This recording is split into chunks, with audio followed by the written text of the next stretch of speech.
Obrigado.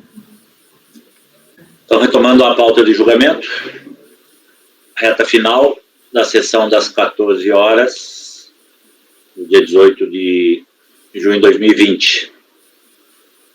Temos na sequência o processo 198, relatora Andréia, recorrente Truckvan Implementos Rodoviários, para poupar a voz da nossa conselheira, o Gustavo fará a leitura aí do relatório e voto.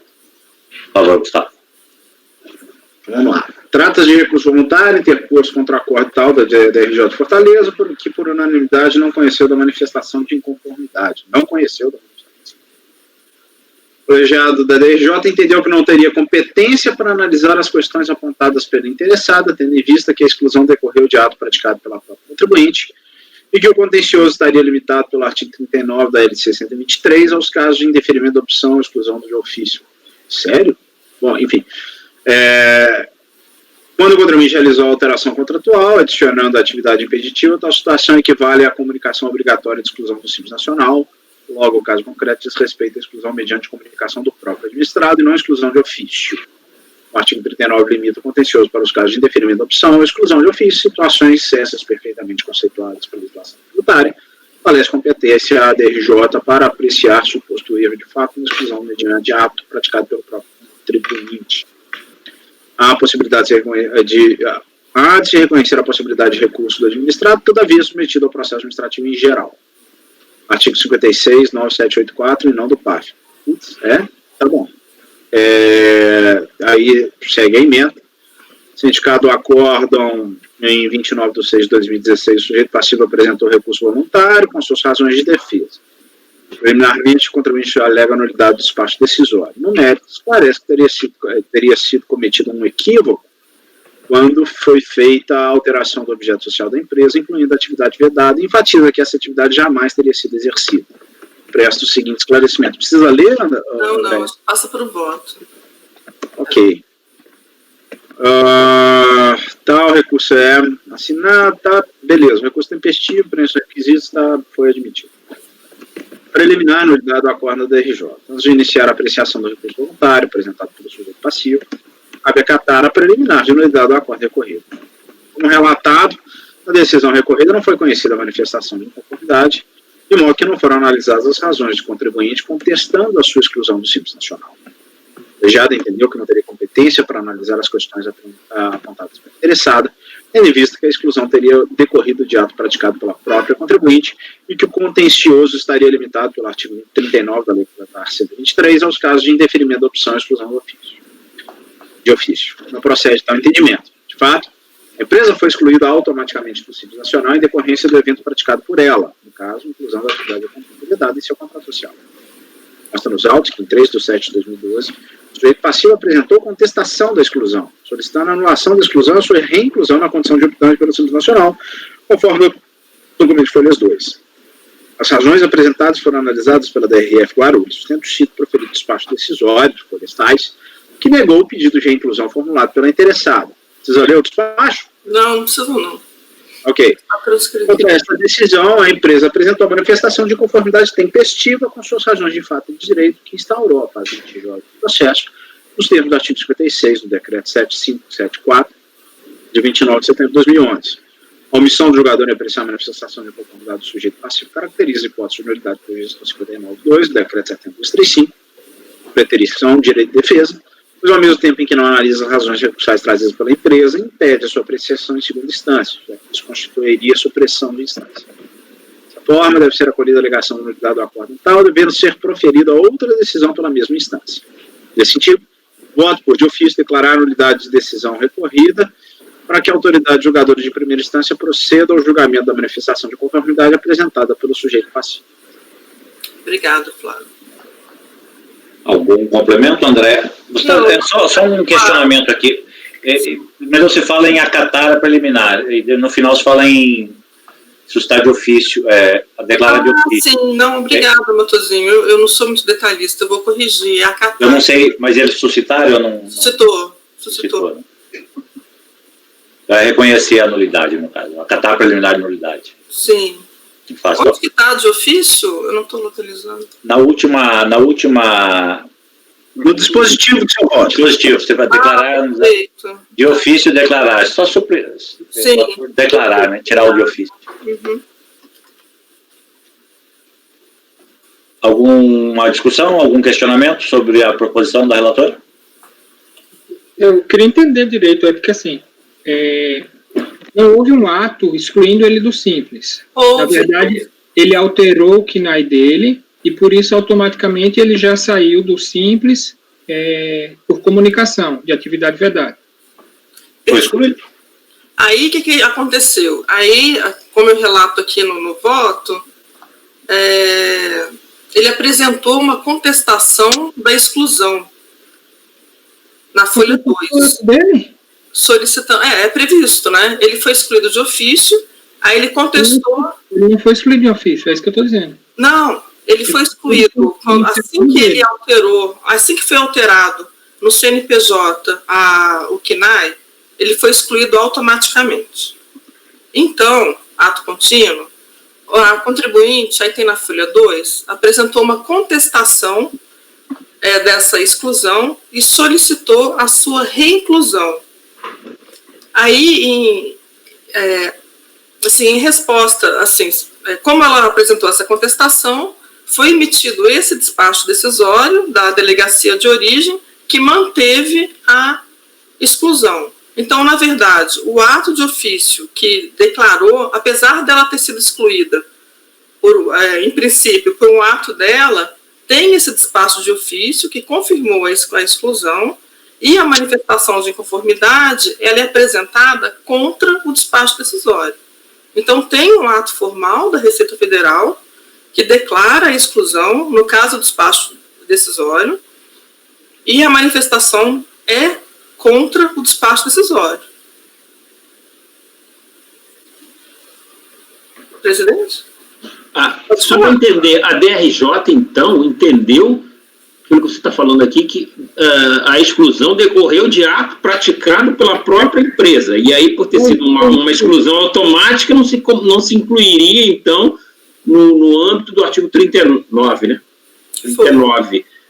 Perfeito. E é o que possibilita o contencioso para os casos de exclusão, é isso? Perfeito. Gustavo. Até pelo que entendi é o seguinte, gente, ela seria obrigada a fazer a comunicação, nos termos do artigo 30. Mas ela não fez. Inclusive, você tem um regramento explícito sobre isso que deveria ser seguido. Desculpa, ela fez, porque o artigo 30, parágrafo 3, diz que a alteração de dados no CNPJ equivale à comunicação obrigatória. Por isso que ela sai. A exclusão é automática, exatamente. Ela comunicou, ela disse, olha, ela disse, eu não posso mais estar no Simples. Mas como é que ela fez isso? Pela alteração no KNAI. Perfeito, obrigada, Paulo.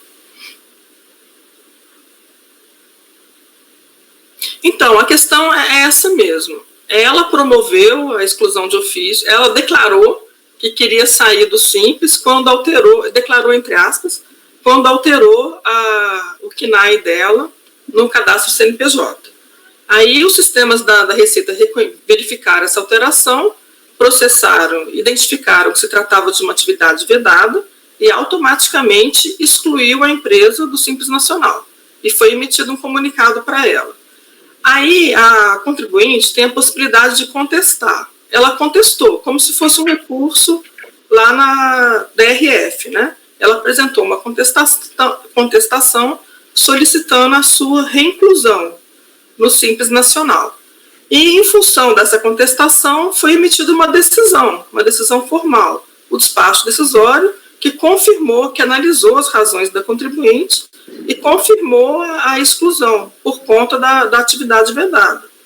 Aí, a manifestação de conformidade, nesse caso específico, ela é contra a decisão proferida no despacho decisório. Não tem termo de indeferimento, não tem ato declaratório executivo. No caso, é o despacho decisório que confirmou a exclusão do Simples Nacional, motivado pela alteração do KNAI fiscal no cadastro CNPJ, que é a decisão a ser combatida, né? Assim, se me permitem, de fato, o Paulinho colocou era isso que realmente eu estava até procurando antes. Então, se deu por comunicação dela, não é por um ato dela, se deu por comunicação dela. O que nós temos que verificar é a interpretação do 39. Se ela, de fato, é restritiva, como pretende a DRJ, e ela estaria adstrita aos casos de exclusão de lançamento, ou indeferimento da opção, ou se ela abrangeria essa situação que é sui generis. Não, mas eu entendo o que eu estou defendendo no meu voto, que não foi o ato dela, assim, apesar dela ter sido excluído, tem um despacho que confirma. Mas ela não foi excluída. O ato é o despacho. Ela se excluiu. A DRJ está certa, isso aí vai seguir o rito lá do 9784. Contra esse despacho que não reincluiu ela, porque a DRF, ela analisou um pedido de reinclusão. Se você olhar o pedido da contribuinte, é um pedido de reinclusão. A DRF indeferiu esse pedido de reinclusão, algum recurso que ela manifeste lá vai seguir para o superintendente. Mas, né? Olha que a manifestação de conformidade, ela é contra o despacho. Eu vou abrir aqui, que eu não abri ainda. A manifestação de conformidade, Paulo, ela é contra o despacho. Mas não é com base em quê? O despacho tinha franqueado para ela apresentar a manifestação, né? O contencioso previsto é para a exclusão de ofício. O artigo 39 está lá no caput. Volto a dizer, não sei se o legislador contemplava uma hipótese como essa que nós estamos tratando. Esse é o problema. Mas aí, se a gente vai interpretar restritivamente. Desculpa. Mas aí toda situação, então, de termos de exclusão por atividade vedada vai cair nessa situação. Não nesse caso. Porque aqui você tem uma regra explícita dizendo que o comunicado, mudando a atividade, equipara a comunicação. Aí você tem uma regra explícita, como o Paulinho indicou. Agora, só perguntar, aí não seria desculpa, Gustavo, só porque aí tem a ver com o que você está falando. Ou seja, o contribuinte, de acordo lá com o parágrafo 3º, ele comunica a sua exclusão. Aí o que o Paulinho está falando é que o pedido de reinclusão dele, após esse pedido de exclusão, é que é competência, que não é competência lá do superintendente. É isso, Paulo? E foi o que aconteceu. Pelo artigo 39 lá, o PAF é aplicável para as hipóteses de indeferimento da opção e de exclusão de ofício. Essa situação em que ele se equivocou na comunicação, isso daí seria resolvido fora do PAF. Mas, Paulo, novamente, então todo caso de exclusão por atividade vedada vai cair nesse caso. Porque como é que é feita? De ofício. Que aí a exclusão é da Receita. E mas não é do comitê gestor. Normalmente, no momento que o contribuinte altera no CNPJ, ele já é excluído de ofício, ele já é excluído, entendeu? Toda situação cairia nesse caso, então. Não, pode haver exclusão de ofício por atividade vedada. Sim, você está falando de uma fiscalização, como se fosse... Pode haver indeferimento da opção por atividade vedada. Isso daí vai para o No indeferimento da opção por atividade vedada, ele tem recurso. E aí, nesse caso aqui, por que ele não teria?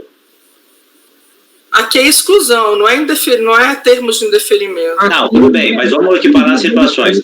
O contribuinte vai lá e põe uma atividade. Nós discutimos isso num caso hoje, do negócio do escritório lá.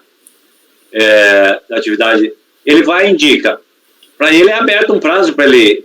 Pois é. Há um ato da Receita indeferindo a opção dele, ou há um ato da Receita excluindo ele de ofício. Nesse caso, não aconteceu nada disso. Ele próprio disse, eu não estou mais no Simples porque eu desenvolvo uma atividade vedada. Ele também está dizendo no outro, estou pedindo indevidamente uma opção. Olha só, dá uma olhada na folha 13 folha 13, né? O primeiro documento lá, folha 13. Você tem um extrato do sistema, lá do Simples Nacional, que diz lá, o evento do dia 30 de maio de 2012, exclusão por comunicação do contribuinte, atividade econômica vedada. Ou seja, quando ele faz a alteração, o próprio sistema comunica a ele que foi excluído. Então, é uma exclusão do ofício. É ele que comunica ao sistema, é o inverso. Não, ele não comunica. O sistema considera que aquilo ali é uma atividade vedada e comunica a ele. muda lá o parágrafo 3º lá está dizendo justamente isso. Essa alteração dele no CNAE equivale a ele dizer que está sendo excluído por comunicação. É uma comunicação. É dizer que não quer mais ficar no simples, é isso, né, Paulo? Paulo, olha na folha 43. Sempre que ele desenvolveu uma atividade... Só um pouquinho, Andréia. Tem duas pessoas falando ao mesmo tempo. Desculpa, eu não percebi. Sempre que ele desenvolver uma atividade vedada, ele está obrigado a comunicar que está fora do simples. E ele faz isso, no caso aí, pela comunicação, pela alteração do CNAE. Quando ele altera o CNAE, ele diz, estou fora do simples porque eu desenvolvo uma atividade vedada. Paulo, eu não conheço o sistema, mas eu quero crer que ele simplesmente fez uma alteração contratual e nessa alteração contratual implicou numa mudança de atividade e ele nem sabia que estava... eu estou entrando num campo que é vedado ao simples. Então, para mim, ele foi excluído pelo sistema de ofício e ele tomou ciência dessa situação. É muita forçação de barra, eu acho, dizer que não, gente, ele está excluindo. Cadê o ato dele de auto-exclusão? Assim como vocês exigem um ato da administração, para mim, o ato foi feito pelo próprio sistema, teria que ter o ato dele dizendo, olha, pessoal, comunico que estou me excluindo do simples. Não, Ricardo, o parágrafo 3º do artigo 30 é claríssimo, cara. A alteração de dados no CNPJ informada pela ME ou EPP equivalerá à comunicação obrigatória de exclusão do Simples Nacional nas seguintes hipóteses: alteração de natureza jurídica da sociedade, inclusão de atividade econômica vedada. Qual é essa alteração? A discussão para mim não é essa. A discussão é se o artigo 39 é tão restrito. Eu estou olhando aqui o comitê gestor para ver se ele fala alguma coisa. Agora, posso falar agora, né? Agora é o seguinte, aqui, ó, na manifestação de inconformidade, na folha 43, ele é bem claro aqui, ó, manifestação de inconformidade em decorrência do despacho decisório proferido no processo administrativo tal. Tá, eu estou entendendo o que vocês estão falando, que é anterior, mas a manifestação de conformidade é contra o despacho decisório, é o rito que normalmente é seguido. Eu gostaria de frisar novamente, se for entender isso nesse momento, tem outros processos meus que são de exclusão por atividade vedada que vai ter que ser aplicado. Porque, assim, eu nunca tinha parado para pensar nessa questão, me pareceu que realmente ela não é tão restritiva assim, que o ato realmente de ofício que determina a exclusão é esse despacho decisório, porque ela foi assim, ela se excluiu, digamos assim, né, comunicou a exclusão, como vocês estão querendo falar, ela fez a contestação lá na DRF, e aí sim, saiu um ato de ofício da DRF, que é esse despacho decisório, comunicando. Eu entendo dessa forma, que o PAF é assim. Aí foi apresentada uma manifestação de inconformidade contra a decisão proferida no despacho decisório. Foi a primeira vez que eu vi esse argumento, assim, já participei de diversos julgamentos de despacho decisório, e para mim era uma coisa muito natural, mas enfim, vamos ao debate. Eu fiquei com uma dúvida nesse ponto aí. Então, quer dizer, não houve a manifestação sobre a manifestação de inconformidade dele, do contribuinte? Desculpa, Cléucio, eu não entendi.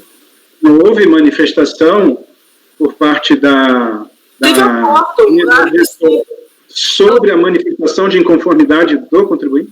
Então, o contribuinte apresentou a manifestação de inconformidade e a DRJ entendeu que ela não tinha competência para poder apreciar a matéria, por conta desse dispositivo, eu não guardei o número, que fala que só pode, que o PAF ocorre só quando houver exclusão de ofício. Né? É isso que a gente está discutindo. Para mim, a exclusão de ofício, digamos assim, ela foi formalizada no despacho decisório. Aí o Paulo e o Gustavo, o Paulo principalmente, estão entendendo que não, que nesse caso não existe desde o início exclusão de ofício, porque a partir do momento que tem aí na lei que na hora que ela altera no cadastro CNPJ, o que dá, ela, né, aí a discussão é essa, se supera isso ou se a DRJ tem razão e realmente não tem competência. Agora, eu acho que, para mim, na minha cabeça, isso é uma inovação. Para mim, estava muito claro que o ato que realmente determina, no final das contas, é o despacho decisório. Porque a contribuinte teve as razões analisadas e a delegacia de origem falou assim, não, você realmente deve ser sim. Ele comunicou e fez o pedido de reinclusão. Esse pedido foi analisado pela DRF nesse despacho decisório, tá? E ele está questionando esse despacho decisório. Tudo bem, mas isso daí não é uma manifestação de inconformidade contra uma exclusão de ofício, como está lá no PAF. É apenas uma resignação dele, um recurso dele contra esse despacho decisório. Mas não tem, em momento algum houve exclusão de ofício. O despacho decisório não está excluindo ele. O despacho decisório está indeferindo o pedido de reinclusão que ele fez e ele pode recorrer disso daí para a autoridade superior, como pela Lei 9784. Tá? Eu comecei a pesquisar aqui no VER, eu já achei uma decisão aqui, pelo menos, de dezembro de 2017, da primeira turma extraordinária, onde eles aplicam justamente isso. Nesse caso, inclusive, a DRJ tinha analisado o recurso dele como manifestação de inconformidade, e a primeira turma extraordinária, o relator, inclusive, foi o Eduardo, foi o Lisandro. Primeira turma, ela não conheceu desse recurso dele, porque justamente não tem previsão, né? Eu confesso que aqui nós estamos naquele espaço de dúvida que qual o tratamento que a gente vai dar para esse caso, assim. O artigo do 39, o caput fala em deferimento de opção ou de exclusão de ofício, ainda que se possa considerar lá o artigo legal corresponde, ele vem e diz, olha, eu me equivoquei aqui, não era isso que eu queria, o contador apresentou um dado errado, né, um indevido. Há um litígio aí sobre a discussão. Ele manifestou uma desconformidade de vontade com o ato que ele praticou, né? E aí nós já tivemos vários casos de julgamento de pedido de reinclusão no Simples, por exemplo. Eu não sei se tinha base legal para ter PAF, inclusive. Não, mas aí a reinclusão, presidente, é quando ele é excluído pela autoridade. Pelos mais diversos motivos. Mas ele pedia reinclusão. O artigo, por exemplo, não fala em reinclusão. Ele fala de opção e exclusão. Não, eu estou entendendo. A turma, para mim, até foi estranho a gente votar esse tipo de pedido de inclusão. Eu não tinha visto até então. Para mim, esse caso aqui é até mais chocante, entendeu? Porque aqui eu acho que houve uma exclusão e não foi o contribuinte que se auto-excluiu. Isso daí, essa equiparação que está aí na lei é algo meio... mas aí, mais uma vez, a gente tem dois momentos. Isso é pegadinha para o contribuinte.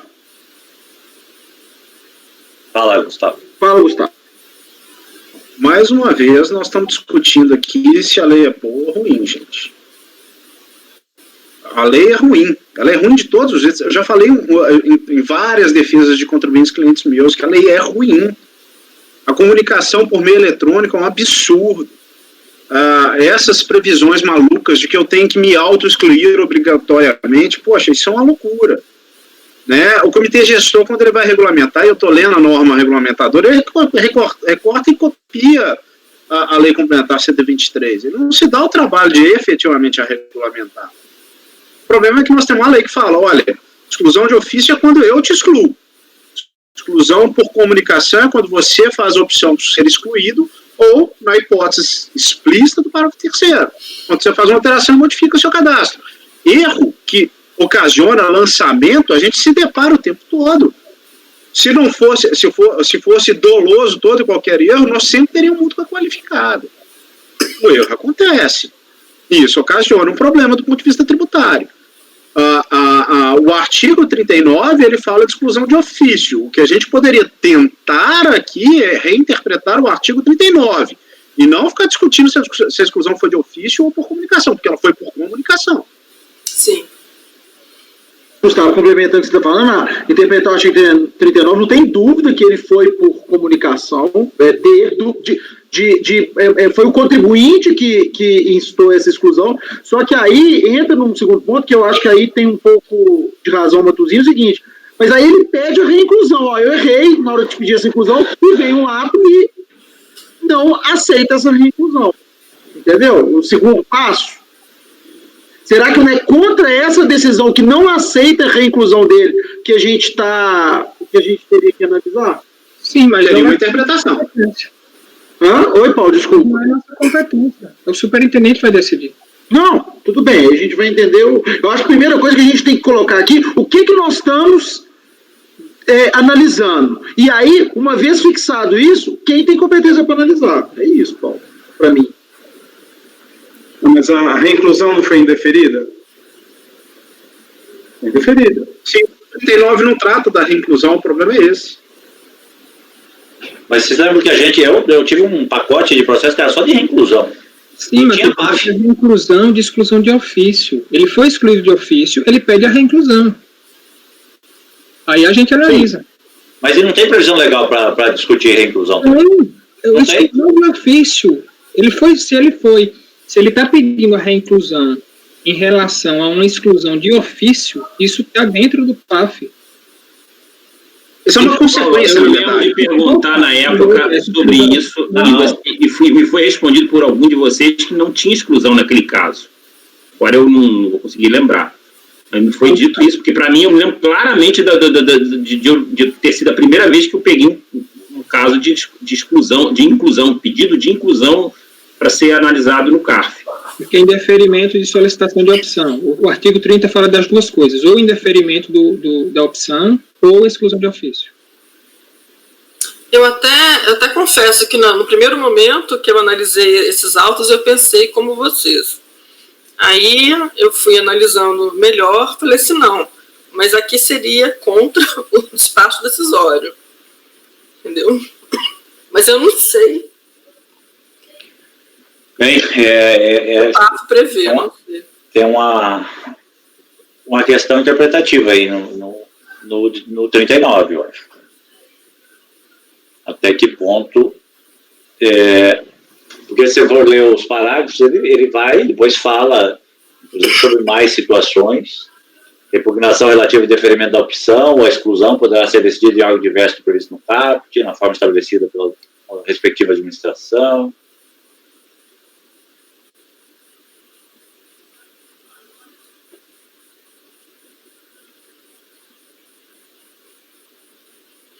Mas então, se prevaleceu o entendimento que o contencioso não tem competência, nem a DRJ, nem a gente.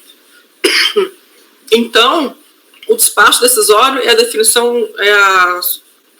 a decisão definitiva ou cabe recurso ao superintendente? Recurso na lei 9784, como a DRJ falou. Esse recurso dele contra o despacho decisório vai seguir o rito da 9784. A autoridade que decidiu induziu ele a apresentar essa manifestação. No mínimo, tinha que anular o despacho nessa parte para permitir que ele apresentasse a manifestação para o superior hierárquico. Você pode ver ali, o que está até copiado e colado ali pela Andréia. Ele franqueou o prazo para manifestação de conformidade. O que denota que a Receita não trata isso exatamente de maneira linear. Não, assim, para mim era pacífico que poderia, entendeu? Tanto que eu falei assim, não, mas é o despacho decisório. Enfim, mas... Bom, vamos ter que decidir por bem ou por mal. Estão prontos para votar? Com as dúvidas cabíveis? André, você vai manter a tua decisão dessa maneira? Pois é. Eu queria mais um tempo para pensar, mas isso não é possível. Ou alguém quer pedir vista? Se alguém não quer pedir vista... Gente, assim, quem sabe a gente não pede vista e fica até com um dever de casa para todo mundo, ou para para a gente estudar, porque isso aí vai se recorrer nessas sessões virtuais, eu acho. Eu posso pedir vista já? Não. Aí, ou podemos ir colhendo votos até que alguém, se achar em dúvida, porque parece que Paulo e Gustavo estão certos na interpretação deles. Pode até votar, ou não tá? Ou o Paulo pede vista e você transforma em coletiva para todo mundo? Eu prefiro votar em alguém que tiver em dúvida. Porque você já sabe, né, Paulo? Paulo está convicto. Eu convicto. Então vou colher os votos e aí a gente, se houver pedido de vista, eu transformo em coletivo. Senão, vai ter que votar. Tá certo? Okay. Mantenha por enquanto seu voto assim, André, aí a gente toma a votação dessa maneira. Então, Paulo? Eu abro a divergência, eu acho que a decisão da BR é perfeita. Nós não temos competência para analisar esse recurso. Gustavo? Presidente, apesar de eu concordar com o Paulinho em quase tudo, eu ainda tenho uma dúvida sobre o artigo 39, eu peço a vista. Tá. Então, transformar em vista coletiva se todo mundo estuda um pouco esse assunto para não chegar tendo que ser convencido aqui, tá? Mas isso que eu ia falar, eu também quero estudar porque eu acho que isso vai ser recorrente sim, viu, presidente? Então... Tá. O Gustavo vai fazer, com certeza, porque ele vai ser o primeiro a votar, mas todos estão instados a pensar no assunto, tá? Ô, Gustavo, eu também vou estudar isso e, dependendo, eu até te ligo, a gente troca uma ideia. Então, a conselheira relatora votou por... não sei se você votou por qual... Por anular, né, o acordo. E o conselheiro Paulo divergiu. E o conselheiro Gustavo pediu vista.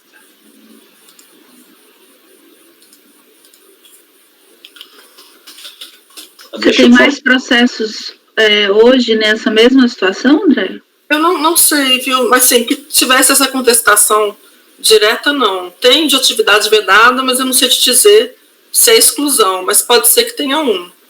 Não tenho certeza. Ok? Porque realmente eu não me atentei para esse detalhe, não. Não, mas também a discussão surgiu aí, né? Você nunca julgou isso não, Mauritânia?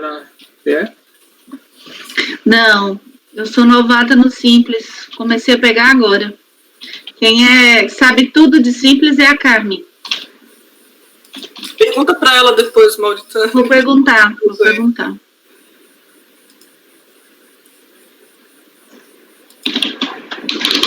Eu achei que não teria divergência nesse, olha só. Eu acho que aqui vai se aplicar, e já adiantando um pouquinho, aquela minha citação recorrente lá do Friedrich Schauer. O dispositivo tem um core of serial meaning aqui que a gente não consegue suplantar ele. Mas... Paulinho, essa decisão do Lisandra que você achou, tem como você colocar o número dela lá no grupo? Tá, vou olhar. Eu achei duas, uma de 2017 e uma de 2018. Um, o Lisandro era o relator, na outra o Edgar. Talvez até sirva para mim, que os meus 28 processos que está pautado é tudo simples. Tá, eu vou colocar aqui. Obrigada. Algo vai sobrar para você aí, né, Mauritânia? Desses 28. Vai. Presidente, vamos embora que nós tem que proceder demais.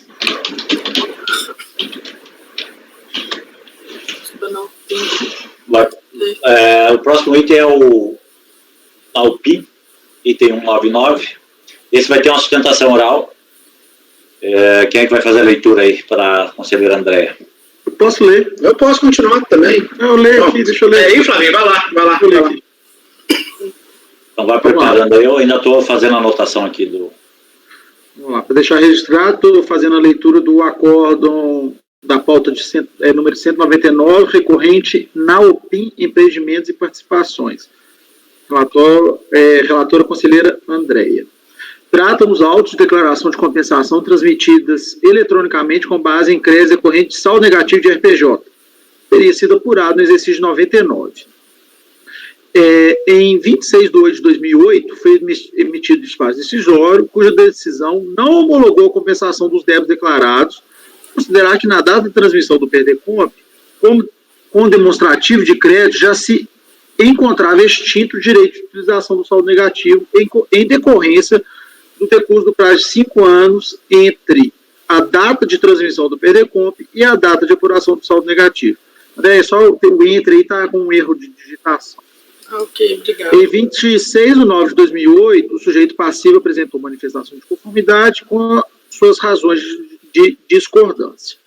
Em 28 de 7 de 2010, a manifestação foi julgada improcedente por meio do acordo de número tal, por proferido pela DRJ do Rio de Janeiro, cuja decisão não acolheu a manifestação de conformidade em função do transcurso do prazo para pleitear o reconhecimento do direito creditório, conforme ementa a seguir. Cientificada dessa decisão, bem como da cobrança dos débitos declarados na DECOMP, o sujeito passivo apresentou recurso voluntário em 21 de 10 de 2011. Em resumo, a recorrente apresentou no recurso voluntário as seguintes razões de defesa. Flávio, eu não sei nem se vale a pena, porque aqui é a aplicação direta da súmula do CARF, né? Não sei se vocês querem. Por mim, vamos... Qual que é a súmula? Não? A súmula é 91. A questão aqui é que tem uma sustentação oral aqui, eu vou ter que rodar. Então, deixa eu só acabar aqui, tá acabando, né? Rapidinho, só vou ler. Esclarece que o perder objeto dos autos foi transmitido antes da publicação da Lei Complementar 118. Defende que, com a publicação da Lei Complementar 118, a controvérsia deixou de ser o termo inicial do prazo prescricional e passou a ser a aplicação retroativa deste prazo.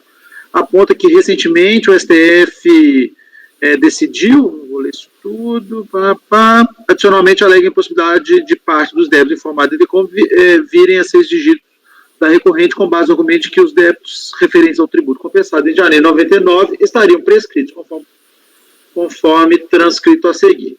Ao final, a recorrente espera e requer que seja homologada a DECOMP por ela apresentada. É o relatório, presidente. Obrigada, Flávio. Então, pedido de sustentação, apesar da matéria ser simulada, vamos compartilhar aqui o vídeo encaminhado pelo patrono.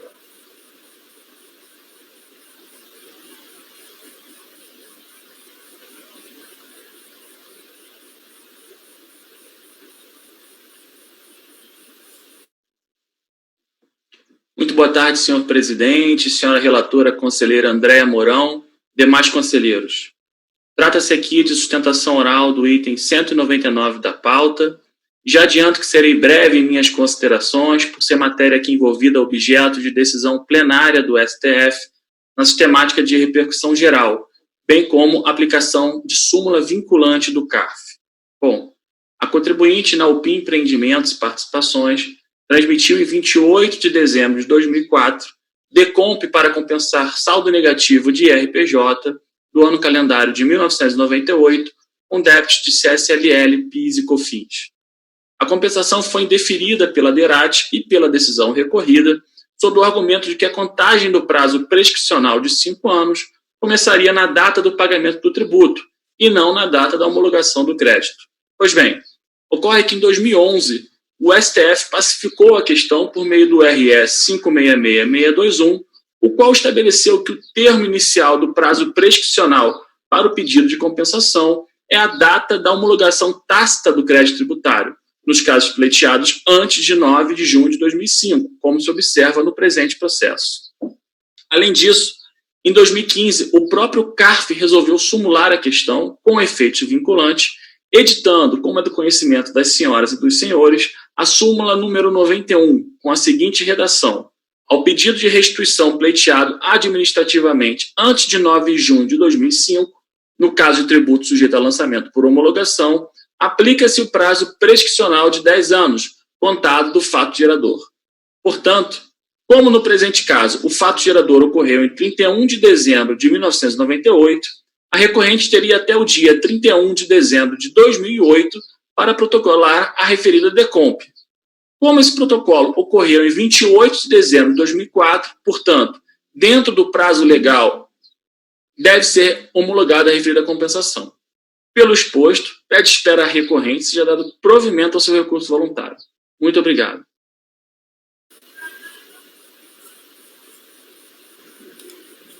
Bem, apresentada a sustentação, podemos... A conselheira Andréa pode aí apresentar a conclusão do voto, né, porque parece bastante óbvio. Sim, é aplicada a referida súmula. Aqui no finalzinho, ó, até mais ou menos ele repete o meu voto, eu repito o que ele falou, né? No presente caso, perder compital... Não precisa justificar, não. Vai lá para a conclusão. Vai dar, desculpa. Diante do exposto, voto por dar provimento parcial ao recurso voluntário, revogando-se acórdão recorrido para acatar o prazo prescricional de 10 anos, conforme súmula 91, determinar o retorno dos autos da RF de origem para que seja analisado o direito creditório e emitida nova decisão. Bem, matéria simulada, todos de acordo, né? Então, por unanimidade de votos, dá provimento parcial ao recurso e determinar o retorno à unidade de origem para análise do direito creditório pleiteado, afastado o óbice. Item 200, Jardim de Infância Pólen. Agora vamos entrar numa pauta de exclusão. Deus nos ajude. Deixa eu ir aqui, vou ler esse aqui, tá, André? Que o outro não valeu, não. Então, eu tô lendo...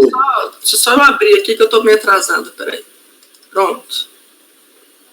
Eu tô lendo o acórdão da pauta de número 200, de relatoria da conselheira Andréia, recorrente Jardim de Infância Pólen.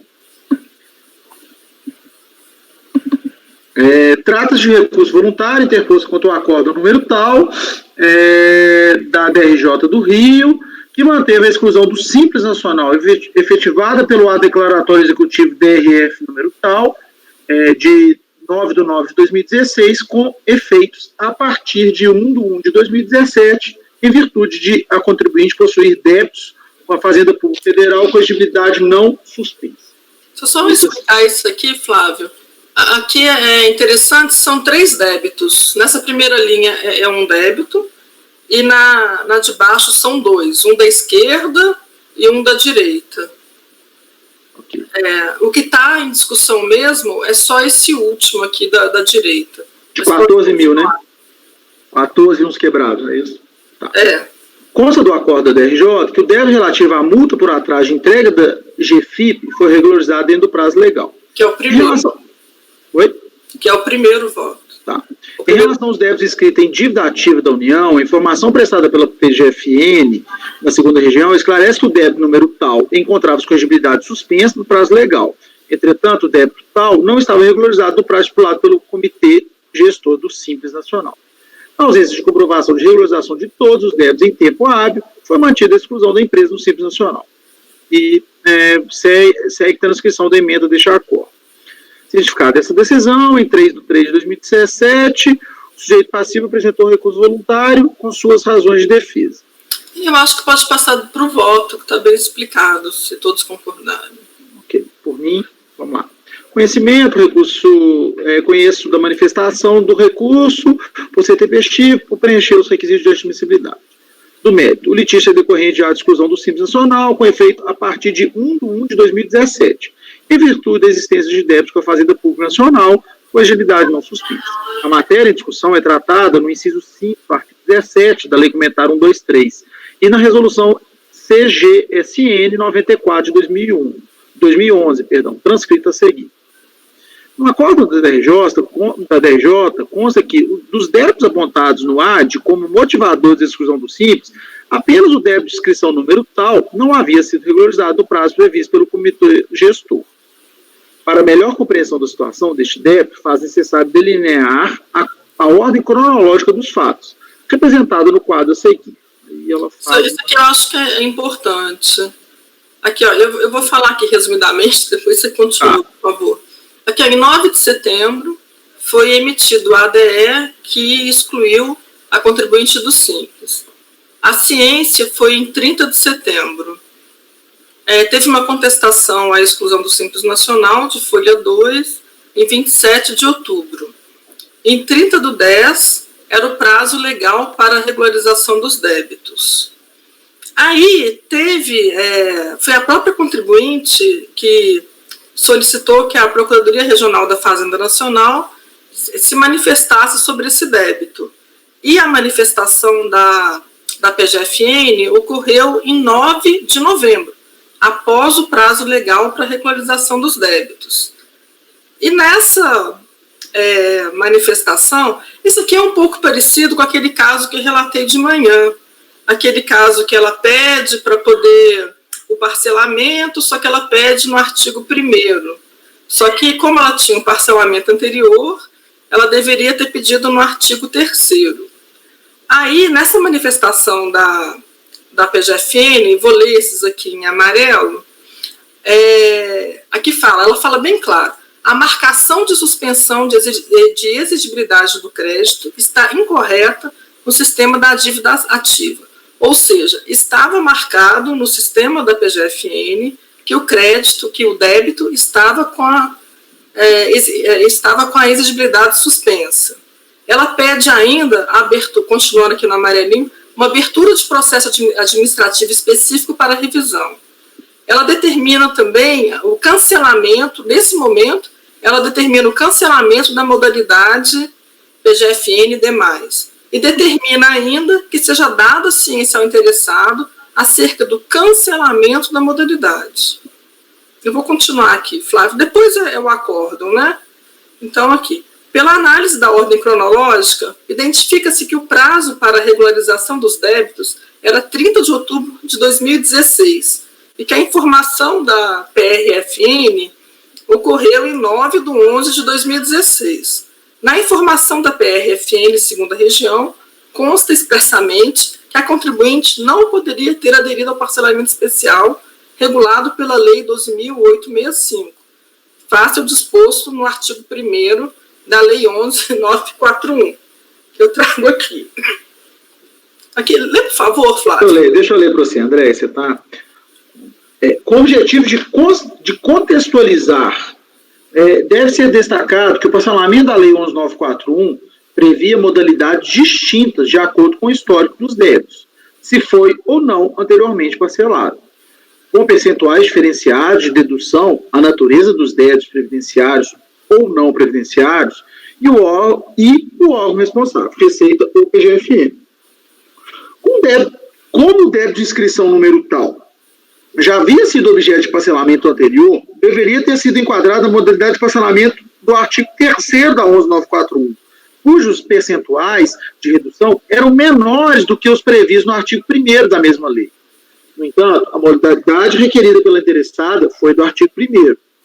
Aos contribuintes que fizeram adesão à modalidade de parcelamento equivocada, foi dada a oportunidade, nos períodos de 1 a 31 de março de 2011, de retificar a modalidade de parcelamento nos termos do artigo 1º e 3º da Portaria Conjunta PGFN número 2, prazo que não foi cumprido pela interessada. No entanto, neste caso específico, o sistema da Receita da PGFN, no prazo limite para regularização, continha informações que possibilitavam concluir que não havia pendências a serem regularizadas. Reproduzo tela do CIVEX. Aqui, ó, os débitos motivadores do ADE foram regularizados. Tá. E telas da pesquisa PGFN, inscrição número tal, realizada em 35 de 2017. Aí ela cita... Depois da informação da PRFN.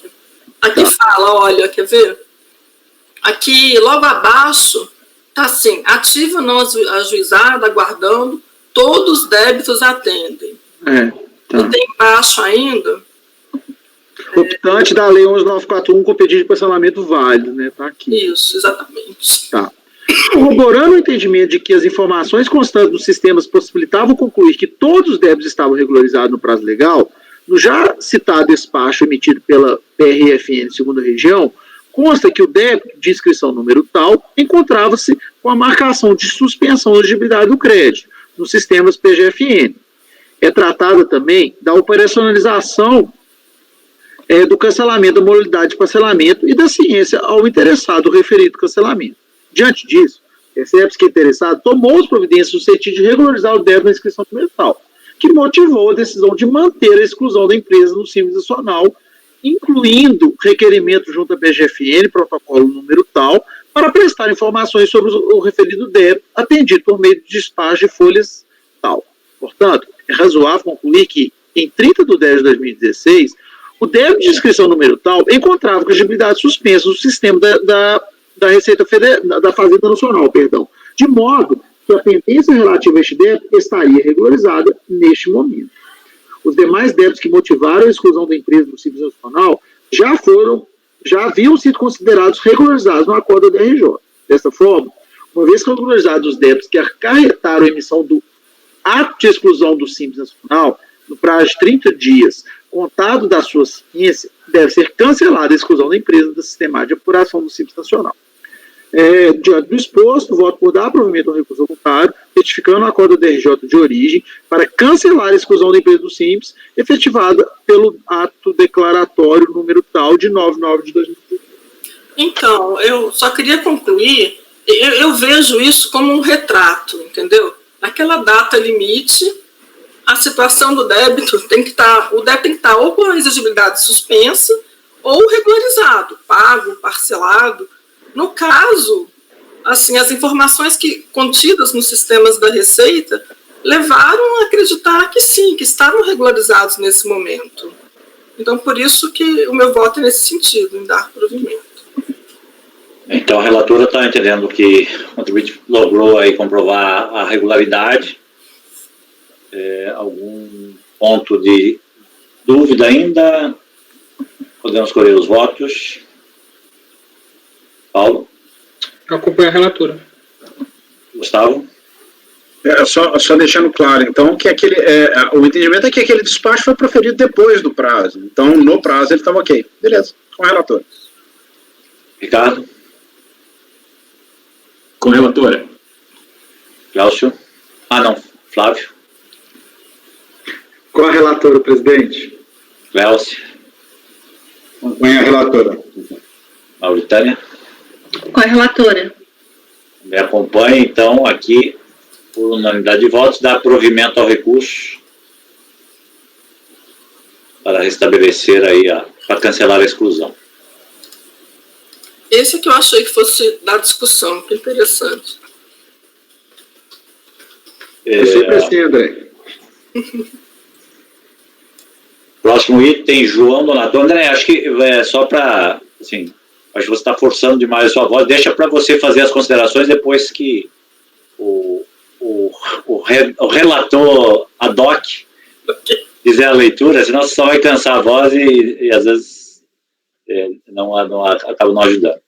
Quem é que vai ler agora para o próximo? Gustavo? Posso ler? Paulo? Então, ainda a relatora é Andréia, o relator ad hoc é apenas para leitura. Conselheiro Paulo.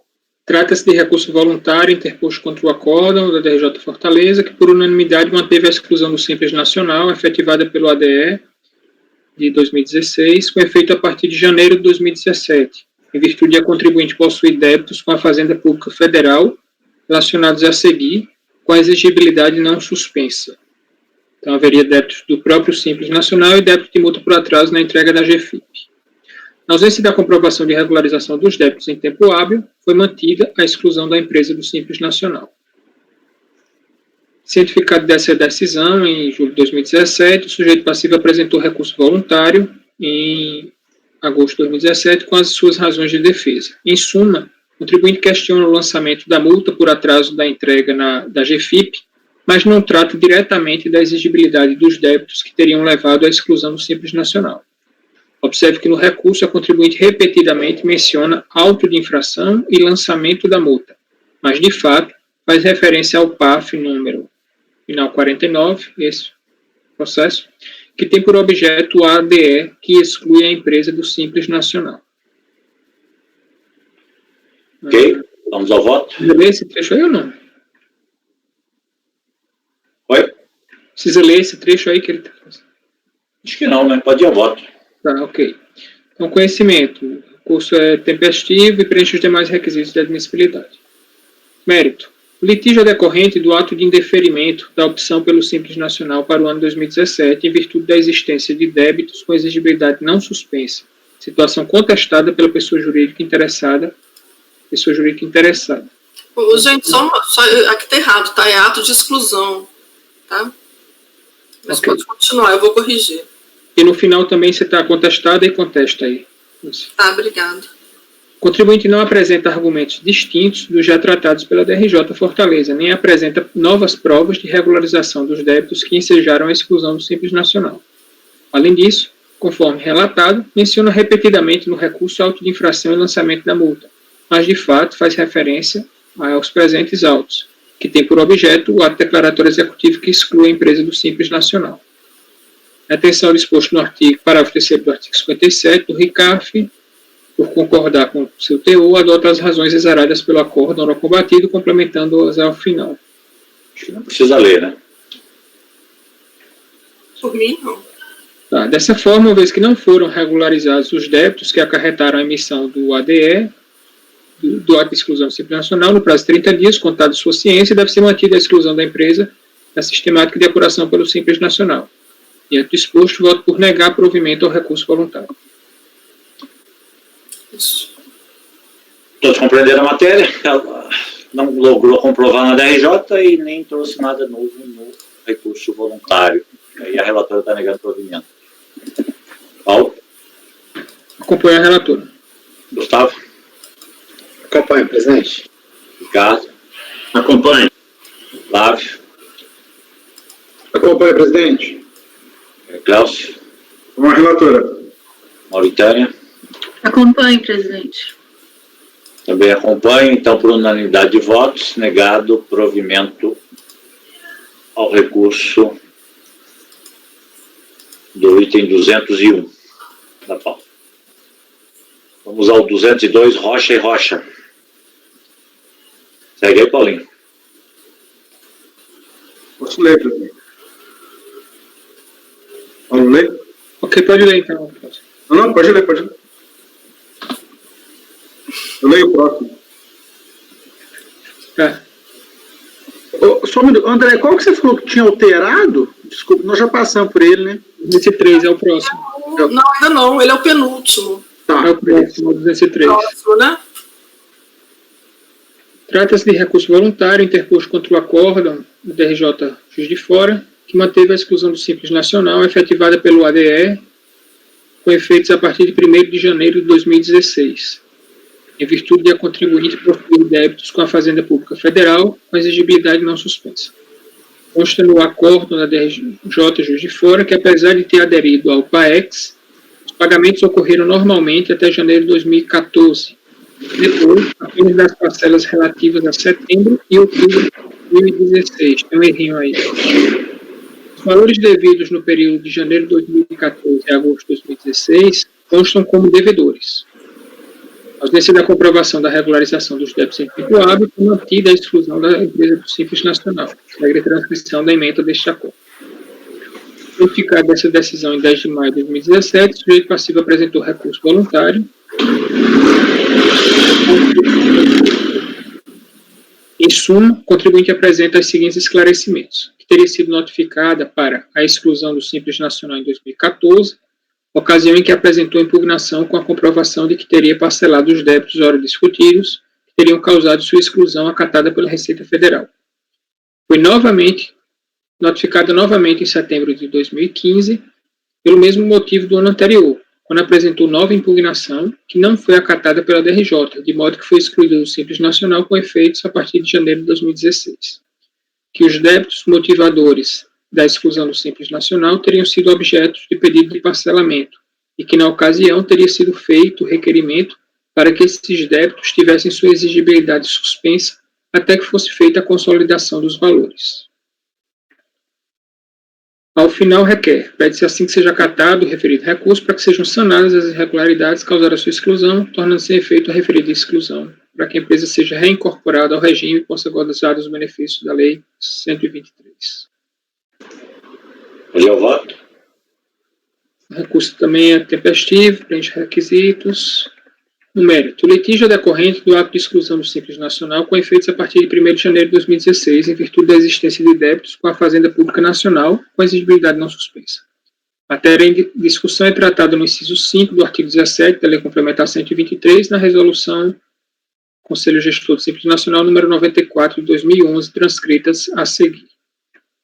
Em sua defesa, o contribuinte alega que os débitos motivadores da exclusão do Simples Nacional teriam sido objeto de pedido de parcelamento, que na ocasião teria sido feito requerimento para que esses débitos tivessem sua exigibilidade suspensa até que fosse feita a consolidação dos valores.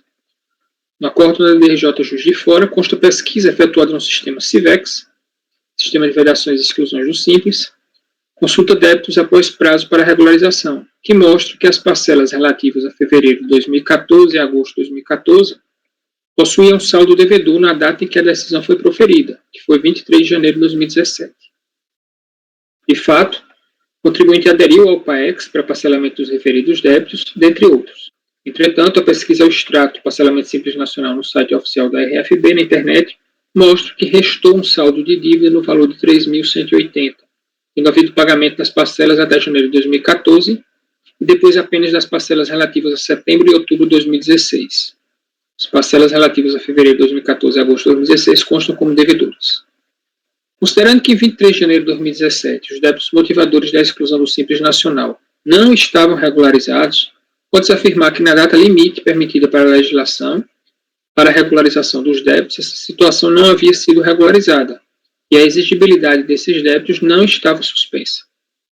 Destaca-se que o ADE é de 1 de 9 de 2015 e a impugnação foi apresentada em 23 de 10 de 2015. Não consta nos autos a data de ciência do ADE. Desta forma, uma vez que não foram regularizados os débitos que acarretaram a emissão do ato de exclusão do Simples Nacional no prazo de 30 dias, contados da sua ciência, deve ser mantida a exclusão da empresa da sistemática de apuração pelo Simples Nacional. Diante do exposto, voto por negar provimento ao recurso voluntário. É isso. Algum questionamento? Eu estou com a dúvida, André. Ele tinha aderido a esse parcelamento. Sim. E esse parcelamento não continua. Ele foi excluído do parcelamento? Não, é que o débito que consta que ele estava devendo era exatamente esses débitos desse parcelamento. Mas no parcelamento não exclui não suspende a exigibilidade? É porque ele parou de pagar o parcelamento. Você vê que a data é anterior, né? Estava em atraso com os débitos do parcelamento. Em 2017, entendeu? Em 2017 ele estava devendo... Não, peraí. Deixa eu ver a data aqui do recurso. Eu entendi o seguinte, quando eu fiz a análise, eu entendi que os débitos motivadores da exclusão foram esses débitos que estavam no parcelamento. E acho que ele tinha sido excluído sim, Paulinho, mas eu não verifiquei. É porque assim, se ele ainda estava no parcelamento, mesmo que em débito com o parcelamento, mas até a exclusão, esses débitos continuam com a exigibilidade suspensa. Isso. Ele deveria ser excluído simples. Ou se ele já tivesse sido excluído do parcelamento antes do ADE, né? Então eu acho que isso aí é essencial para a gente ver. Esse foi o primeiro que eu fiz, eu te confesso que eu não me atentei. Aí tenho que... Eu concordo com o Paulo, assim, a gente só pode falar em ausência de suspensão da exigibilidade do crédito a partir do momento que ele não está mais dentro do parcelamento, né, Paulo? Mesmo pendente de pagamento, né? Mesmo pendente de pagamento ou parcelamento. Agora, tem uma coisa estranha aqui, eu não sei se é erro ou se de fato isso aconteceu. Nesse parcelamento, pelo que entendi, existiram débitos de 2014, que são os motivadores da exclusão, e débitos de 2016. Sim, é o que está escrito. Então, esse parcelamento foi feito depois do ato declaratório. E qual que era a data? Então, estou tentando procurar aqui, o Flávio, eu tinha me atentado. Flávio não, Gustavo.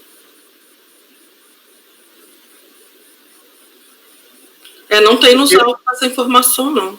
Porque a depender da data que ele fez o pedido de parcelamento, o fato de estar adimplente ou não é irrelevante. Ele fez o parcelamento depois da data limite. Não tem nos autos, não estou localizando. Gente. Não tem cópia do parcelamento? Nada, nenhum dado do parcelamento? Está só na informação? Só essa informação do acórdão da DRJ. Olha só, vamos pensar aqui. Ele tem parcelas de setembro e outubro de 2016. Sim. Se é setembro ou outubro de 2016, obviamente que esse parcelamento é do final do ano de 2016. Se o ADE é de setembro de 2015... No requerimento dele, na folha, pode ser que a André tenha se equivocado em alguma coisa. No requerimento de folha 1, ele fala em setembro e outubro de 2006. Sim, pode ser. Beleza. Pode ser.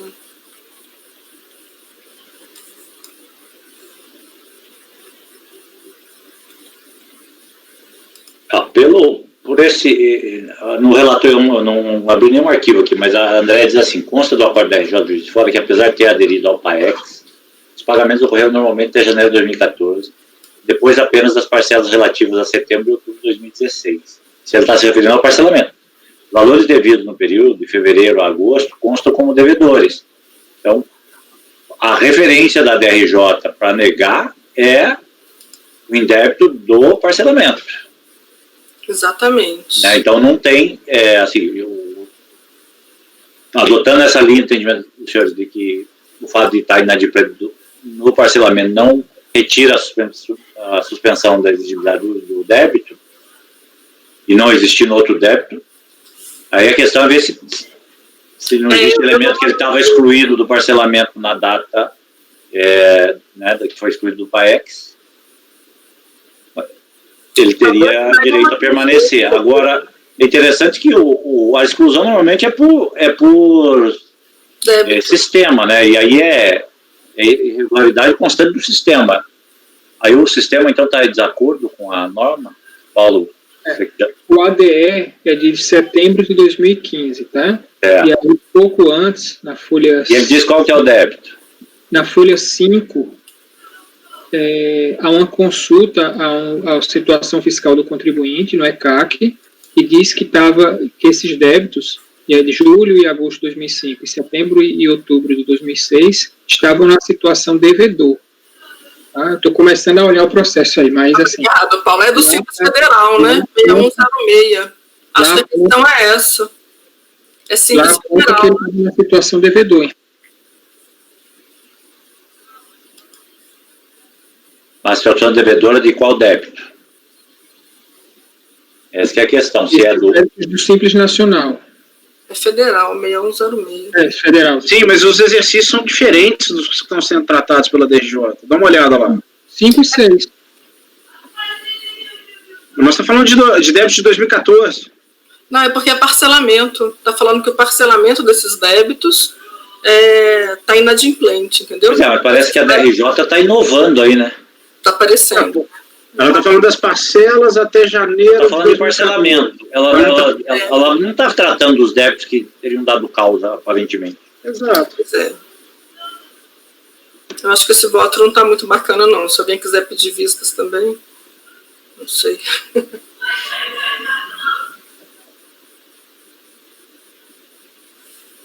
Foi o primeiro que eu fiz, gente. Eu acho que eu fiquei presa na decisão da aqui, eu não sei se, para mim, tá? Se o Paulo tá vendo aí, eu não tô conseguindo achar. Mas se tiver a informação de que o parcelamento estava ativo em que pese inadimplente, para mim, tem que ser dado deferimento. Não tem essa informação de parcelamento, não. Mas isso aí é a DRJ que traz essa questão do parcelamento. Parece que o motivo da exclusão seria outro. Não, na verdade é o seguinte, ele foi excluído por conta desses débitos de 2005 e 2006.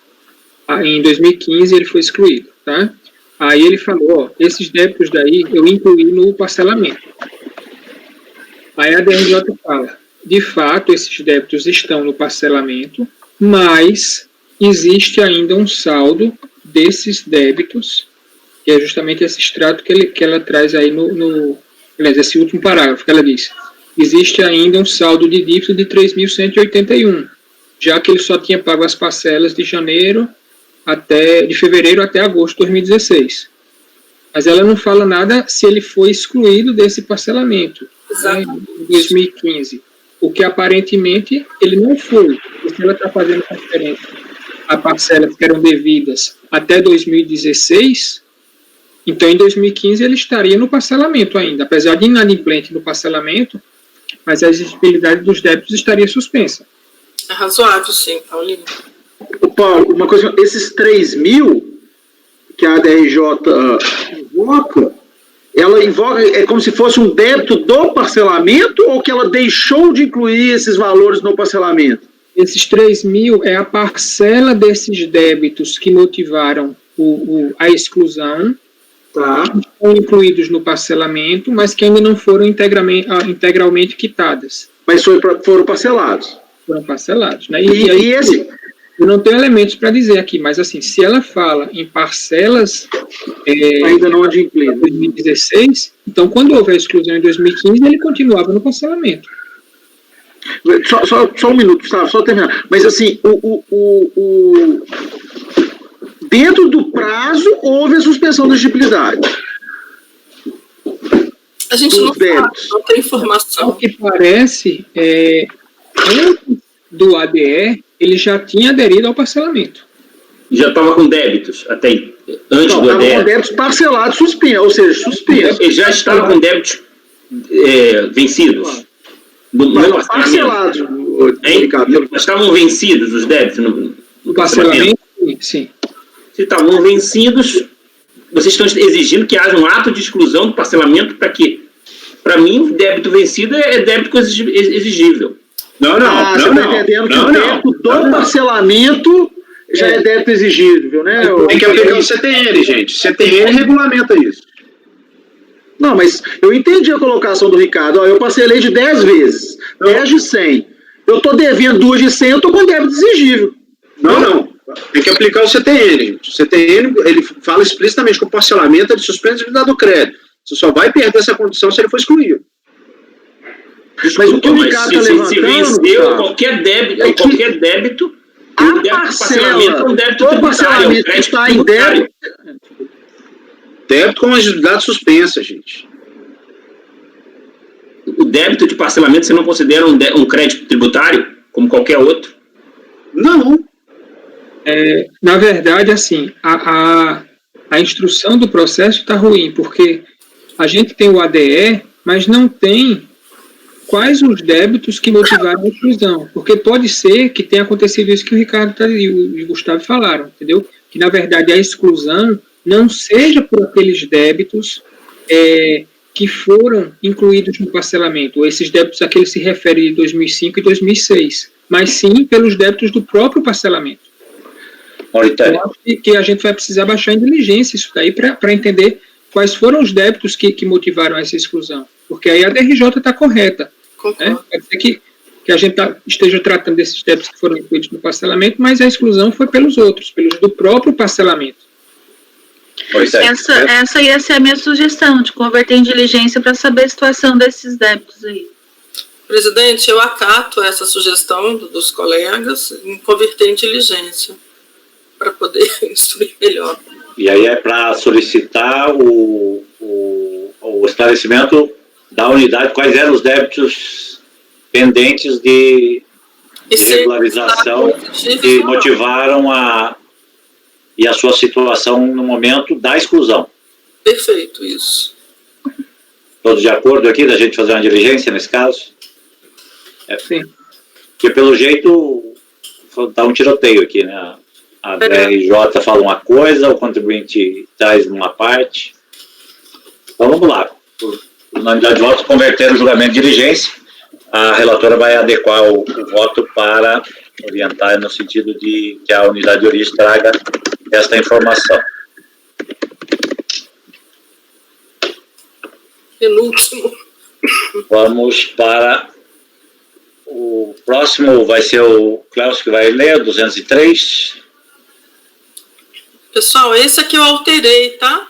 Se vocês tiverem... Mas já tem a nova versão aí, né?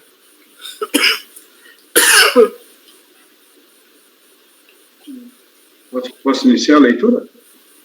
Não, o senhor só observou que é o arquivo novo, né? Que ela depositou agora à tarde. Sim. Pode iniciar. Bem, então... No caso que tem como recorrente Tasso Santos Filipe, ME, interessado Fazenda Nacional, vou para o relatório, então, presidente. Bom, relatório trata-se de solicitação de reinclusão no Simples Nacional, interposto pela recorrente em face de decisão proferida da 4ª turma da Delegacia Regional de Julgamento de Brasília, mediante o acórdão número tal, 31 de maio de 2017. Objetivando a reforma... Um momentinho. Andréia, trava seu microfone aí. Isso, quer solicitar. Posso prosseguir? Bem, no referido acórdão, foi relatado que, no presente caso, ao identificar a inclusão de atividade vedada no cadastro do CNPJ, os sistemas da RFB operacionalizaram automaticamente a exclusão.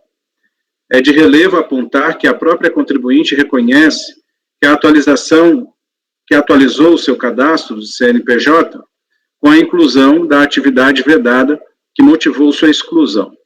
Finalmente, com os elementos contidos nos autos, em especial o despacho proferido pela DRF de origem e preparo do processo, o qual utiliza como razão de decidir, verifica-se que a contribuinte não procedeu ao pedido de opção pelo Simples Nacional nos termos da legislação de regência. Diante disso, foi mantido o despacho decisório que determinou a exclusão da empresa do Simples Nacional, com efeitos a partir de 1º de abril de 2014. A emenda da decisão encontra-se transcrita a seguir. É que ela transcreve a emenda. É o mesmo caso que teve o pedido de vistas que gerou, que o Gustavo pediu, né? Aí, no caso, um ato declaratório executivo de exclusão por atividade. Não é o mesmo caso, não, Paulo? Só não tem ato declaratório de exclusão, né, na verdade? Falei errado. Sim. Mas é o mesmo caso, é o despacho decisório. Mas estou sem o microfone. Aí a diferença aqui é que a DRJ analisou. Mas de qualquer maneira, para ser coerente, vou ter que pedir vista nesse aqui também. Deixar para a próxima. Concorda? Concordo. Eu peço vista, presidente. Sim. Só atualizando vocês, que eu continuei minha pesquisa lá e encontrei 2 acórdãos que julgaram e 2 acórdãos que não julgaram, da mesma turma, todas da turma do Lisandro. Tá? Parece que só chegou o processo nessa turma, parece. Porque nas Ou outras seja, não apresentou divergência. Só confundiu. parece que mudou de posição. Parece que o Edgar antes achava que não havia competência e depois ele passou a achar que havia competência. Então, Paulo, essa turma está preventa. Ele voltou acompanhando o Lisandro e depois ele foi o relator e analisou o recurso. Manda para mim, Paulinho. Eu vou mandar, eu estou pesquisando aqui, eu vou mandar todos, vou colocar todos. Obrigada. Então vamos, nesse caso aqui, Cléucio, vamos interromper e adotar aquela mesma solução, pedido de vista, do anterior, só modificando que a relatora, nesse caso, eu não sei qual é a solução, só alterar a solução proposta, eu vou registrar. E naquele caso, ela anulava a decisão da DRJ, aqui deve estar apreciando, né?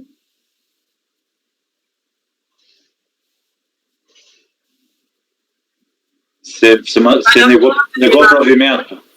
Eu neguei provimento. Isso. Aí o Paulo vai votar também por não conhecer, né, Paulo? Isso. Ou é negar provimento? Não, por não conhecer. Não conhecer, né? Também vou analisar a questão, né? Sim, mas aí, momentaneamente é por não conhecer. Isso, minha posição a princípio é de não conhecer. E o Gustavo fica como o relator. Então, enquanto eu faço a anotação, Cléucio encerra aí a relatoria DOC com o próximo, aí, 204. Bem, então é um caso em que a recorrente é o Universo das Máquinas, é uma Ereli, interessada é Fazenda Nacional. O relatório é o seguinte: trata-se de recurso voluntário interposto contra o acórdão número tal, da 4ª turma da DRJ Brasília, de 14 de junho de 2017, manteve a exclusão do Simples Nacional, efetivada pelo ato declaratório executivo número tal, com efeitos a partir de 1º de janeiro de 2016, em virtude da existência de débitos da contribuinte com a Fazenda Pública. Com a Fazenda Pública, né, federal, com exigibilidade não suspensa. Consta no acórdão da DRJ Brasília que alguns débitos da contribuinte ainda se encontravam na situação de devedores, no prazo limite para regularização das pendências. Necessário ler aqui, Andréia? Acho que é importante, né? No caso em exame, o prazo para o contribuinte litigante regularizar as pendências expirou-se em 29 de 5 de 2017, 30 dias após a empresa ter sido regularmente cientificada por via eletrônica em 27 de 4 de 2017, edital número tal. do termo de intimação CEOT, número tal, de folhas 36 e 37, contendo os débitos motivadores do ato de exclusão. Pelas telas de folhas 45 a 48, retiradas dos sistemas internos da Secretaria da Receita Federal do Brasil, constata-se que os débitos a título de multa por atraso ou falta de DASN dos períodos de apurações de 1º/1 de 2012, 1º/4 de 2012, 1º/5 de 2012, 1º do 7 de 2012 e 1º/9 de 2012, os quais também motivaram a emissão do ato declaratório executivo da DRF. De folhas número 22. Encontravam-se ainda na situação de devedores, data da consulta 29/5/2017, portanto, após o prazo de 29/5/2017 para o contribuinte em questão regularizar as pendências.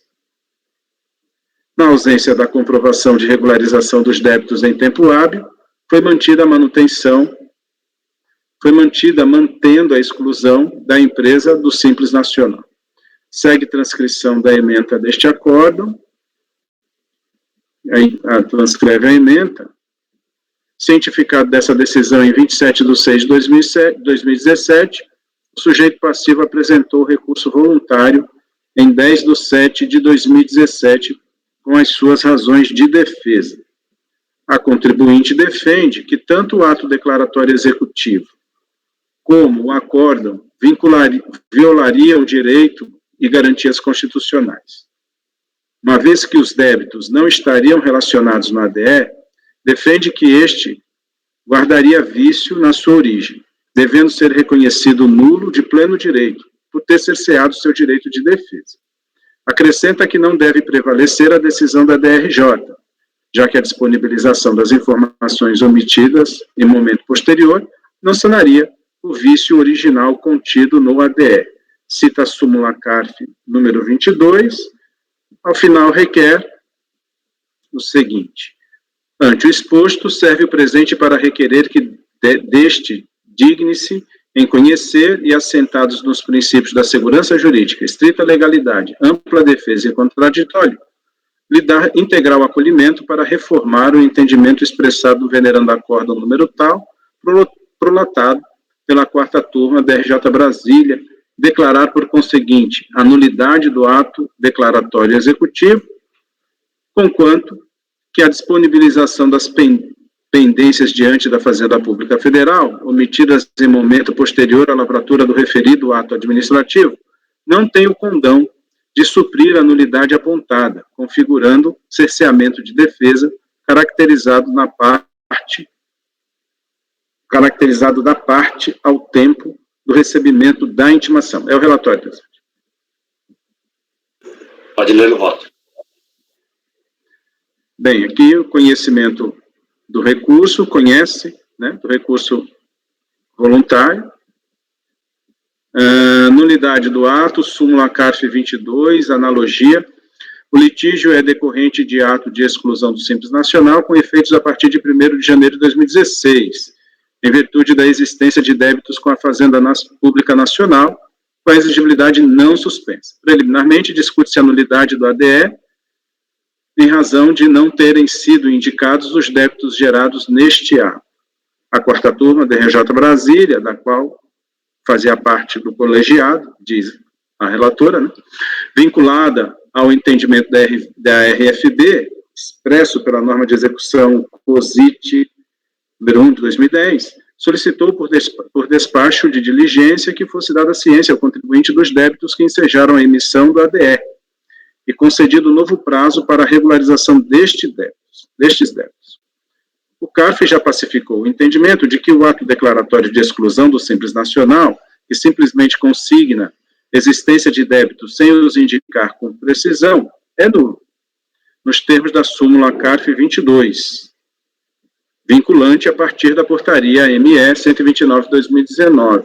Aqui a súmula, ela transcreve a súmula, tendo em vista que o ADE incorre no mesmo defeito e que a própria RFB reconheceu a ocorrência do erro de fato neste ato, ao determinar que a DRF de origem indicasse os débitos que deram causa à exclusão do contribuinte e concedesse novo prazo para a regularização das pendências, fica demonstrado que tal imprecisão importou em cerceamento do direito de defesa do sujeito passivo, de modo que os débitos decorrentes da súmula CARF número 22 devem ser estendidos ao presente caso. Diante da situação descrita, impõe-se determinar a nulidade do ADE por aplicação analógica da súmula CARF número 22. Conclui. Análoga, né? Não, errado, né? Gente, é porque a súmula, ela fala de simples federal, e o caso aqui é simples nacional. No CARF, para mim, são dois sistemas distintos. No CARF é uma coisa só, não, né? Não. Aí eu apliquei por analogia. Seria por analogia mesmo. Só que a situação do... Já te dou a palavra... no Simples Nacional, existia a previsão de os débitos estarem num lugar eletrônico de consulta. Ele normalmente também não vinha no ato declaratório. Eu não me lembro de ter a mesma situação. Mas nessa situação fática, os débitos não vieram. Aí o que a DRJ fazia? Baixava em diligência, aí pedia para a DRF de origem colocar os débitos, cientificar novamente o contribuinte, aí o prazo começaria a valer a partir daí. Tinha, inclusive, aquela instrução lá da COSIT, CODAC, né, que determinava... Eu vi os outros aqui que estão com a mão levantada. Ricardo, depois Gustavo. Só uma questão aqui, presidente, é porque eu acho que você foi mandar uma mensagem para a Tainá, você mandou no privado para mim. Eu mandei para ela de novo. Obrigado, Flávio, desculpa. Eu ia falar mais ou menos o que você falou, Tadeu. Pelo que eu estou entendendo, e essa coisa do simples também, a gente não tem tanta experiência, eu não tenho, principalmente nessa questão aí de como funcionam essas exclusões por conta de débitos e tal, isso é meio que feito no âmbito ali das... Ricardo, me desculpa, só um segundinho que o apoio está precisando fazer a intervenção. Eu creio que eles vão ter que pedir para suspender a gravação, embora a gente esteja no final. Tainá, sim? Eu vou precisar interromper minha gravação, aí eu vou pedir só para o senhor interromper a que está gravando para começar uma nova, tá bom? Ok. Então vamos fazer uma pequena pausa aí para discutir a conclusão desse voto. E aí a gente retorna. Pode suspender a gravação, Tainá. Obrigado.